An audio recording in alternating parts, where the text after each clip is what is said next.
Vous avez évoqué cela, et donc un approvisionnement normal, n'est-ce pas, du marché. Quid des importations? Les exportations également ont été, Je parle des étaient importations, pardon. ah, Je pense que vous m'avez mal entendu. Oui. les importations. Mmh. Les importations, il y a deux types d'importations. Donc la pandémie, il a affecté un petit peu, il a perturbé un petit peu l'importation de ce qui est, tout ce qui est matière première depuis le confinement, surtout durant le mois de mai, avril-mai. Donc, ce qui a un peu affecté la continuité d'activité des entreprises. Les choses commencent à se stabiliser. Mmh. Mais l'aspect importation des produits finis, effectivement, les importations des produits alimentaires,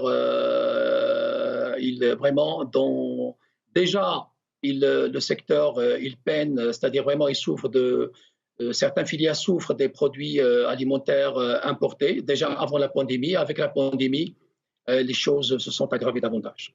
Mais qu'est-ce qui fait justement qu'on ne peut pas aspirer à, je ne dirais pas une autosuffisance, mais en tout cas à produire plus? D'ailleurs, Abdelatif Mazouz, président de l'Alliance des économistes istirklalien, en première partie d'émission, faisait référence à cette question de jus industriel dont la pulpe est importée, sachant que le Maroc est un grand producteur. Il exporte d'ailleurs beaucoup d'agrumes vers l'Europe. Pourquoi? Le secteur de l'industrie agroalimentaire, c'est un secteur, le principal secteur régulateur de secteur agricole. C'est-à-dire que c'est l'aval du secteur agricole.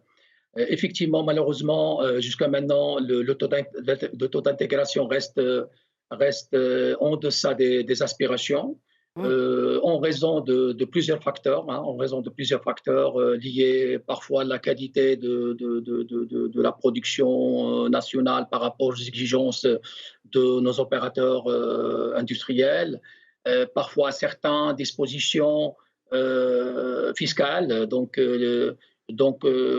Effectivement, le taux d'intégration actuel ne dépasse pas, dans les meilleurs des cas, 15 à 20%.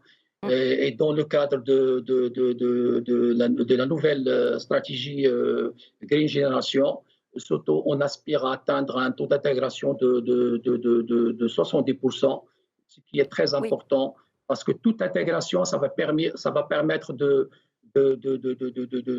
d'avoir des écosystèmes industriels intégrés, nationaux, et également gagner en compétitivité pour le produit national agroalimentaire.